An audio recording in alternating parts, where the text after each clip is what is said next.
Assalamu alaikum, second year biology students. Today we are continuing your chapter number 22, chromosomes and DNA, and our topic is translation part 2. So यहाँ से start करना है formation of initiation complex. अच्छा, सबसे पहली बात कि जब ट्रांसलेशन जो है वो शुरू होती है तो ट्रांसलेशन को कुछ इनिशिएशन कॉम्प्लेक्स की नीड होती है, यानी कि ज़रूरी है ट्रांसलेशन के लिए कि उसको कोई ना कोई कॉम्प्लेक्स, शुरुआती कॉम्प्लेक्स दिया जाए। ठीक है, तो जो इनिशिएशन कॉम्प्लेक्स होता है वो क्यों कॉम्प्लेक्स होता है? क्योंकि उसके अंदर कंपोनेंट्स ऐसे ज़रूरी मौजूद होते हैं। तो सबसे पहला राइबोसोमल सब यूनिट होता है। ये इनिशिएशन कॉम्प्लेक्स है जो स्मॉलर पार्ट होता है राइबोसोम का, सेल का प्रोटीन मेकिंग मशीनरी। ठीक है, उसके बाद हमारे पास mRNA होता है। ठीक है, mRNA क्या है भाई? मैसेंजर RNA है। ठीक है, जो जेनेटिक इन्फॉर्मेशन को DNA से राइबोसोम तक लेके जाता है। और फिर है अमाइनो असाइल tRNA कॉम्प्लेक्स। ठीक है, अच्छा, हमारा अमाइनो असाइन tRNA कॉम्प्लेक्स क्या है? बेसिकली फर्स्ट अमाइनो एसिड, ठीक है, जो ट्रांसफ़र RNA से जाके अटैच होता है वो basically amino acyl tRNA complex है। ठीक है, उसके बाद the first amino acyl tRNA complex contain a modified methionine. अच्छा, अब ये जो पहला अमाइनो असाइल tRNA है जो जाके हमारे पास ट्रांसफ़र RNA से जाके अटैच होता है, इसके पास अपना एक मॉडिफाइड अमाइनो एसिड मौजूद होता है जिसे हम मिथ्योनिन कहते हैं। ठीक है ना, ये tRNA से जो है वो अटैच हुआ हुआ होता है। प्रोसेस के दौरान एक हमारे पास एंजाइम भी मौजूद होता है जिसे हम इनिशिएशन फैक्टर 1 कहते हैं, यानी कि IF1। ठीक है, ये बेसिकली फैसिलिटेट करवाता है जो भी इनिशिएशन कॉम्प्लेक्स की फॉर्मेशन है उसको ये जल्दी करवाता है। इस प्रोसेस के दरमियान क्या हो रहा होता है, जो हमारे पास during this process 5 prime end of mRNA molecule also binding to the smaller subunit of ribosome with the help of another enzyme, यानी कि जो 5 प्राइम है हमारे पास mRNA molecule का एंड, वहाँ पर एक स्मॉलर राइबोसोमल सब यूनिट आकर जो है वो अटैच हो जाएगा with the help of another enzyme. एक और एंजाइम मौजूद है यानी कि इनिशिएशन फैक्टर 2, IF2। ठीक है, ये जो है mRNA से आके वहाँ पे बाइंड होगा राइबोसोम से, और in the last of the initiation complex formation process, last में क्या होने लगेगा कि जो सब हमारे पास राइबोसोम है वो बेसिकली कंप्लीट होने लगेगा और तमाम स्मॉलर सब यूनिट्स आपस में जो है वो ज्वाइन होना शुरू हो जाएंगे। ठीक है, अच्छा, साथ साथ ये भी बताती चलूँ कि जो फॉर्मेशन है इनिशिएशन कॉम्प्लेक्स की, ये ट्रांसलेशन का पार्ट 2 है। तो of course initiation complex 3 main components पे बेसिकली बेस कर रहा है, स्मॉलर राइबोसोमल यूनिट mRNA और first amino acyl tRNA molecule जिसके पास एक मॉडिफाइड मिथ्योनिन अमाइनो एसिड मौजूद है। बेसिकली समरी बता रही हूँ। स्टेप 2 हमारे पास इनिशिएशन फैक्टर्स की बाइंडिंग है, यानी कि IF1 इनिशिएशन फैक्टर 1 और IF2 इनिशिएशन फैक्टर 2। ये दोनों जो है वो हेल्प करते हैं mRNA की कि वो जो है स्मॉलर सब राइबोसोमल सब यूनिट की हेल्प करते हैं। और जो IF2 होता है हमारे पास इनिशिएशन फैक्टर 2, ठीक है, बेसिकली वो क्या करता है, फर्स्ट अमाइनो असाइल tRNA को लेकर आता है राइबोसोम के पास, कॉम्प्लेक्स के पास, और फिर जो है वो mRNA को राइबोसोम से बाइंड करवाता है, यानी कि जो 5 एंड होती है mRNA मॉलिक्यूल की, वो स्मॉलर राइबोसोमल सब यूनिट से बाइंड होती चली जाती है और एक करेक्ट रीडिंग फ्रेम ट्रांसलेशन का बनता चला जाता है। ठीक है,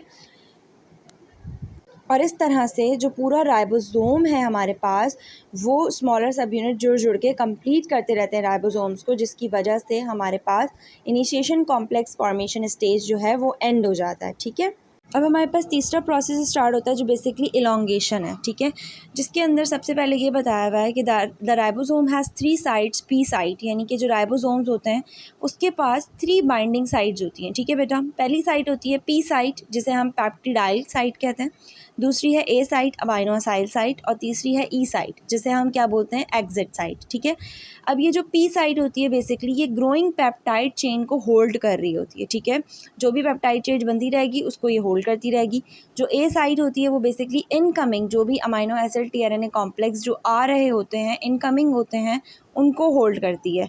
और जो ई साइट है, एग्जिट साइट, वो बेसिकली एम्प्टी tRNA मॉलिक्यूल को होल्ड कर रही होती है जब वो रिलीज़ हो जाते हैं अमाइनो एसिड से। ठीक है, यहाँ तक बात समझ आई। उसके बाद another RNA with appropriate amino acid bind at next site, example A site. ठीक है, यानी कि एक new amino acyl tRNA molecule जो है वो कॉम्प्लेक्स किससे जाके बाइंड होता है, ए साइट से जाके बाइंड होता है, जिससे नेक्स्ट अमाइनो एसिड आता है और फिर वो ग्रोइंग पेप्टाइड चेन में जुड़ता चला जाता है। ठीक है भाई, साथ साथ it's anticodon bearing amino acyl tRNA complex bind with the help of an enzyme called the elongation factor.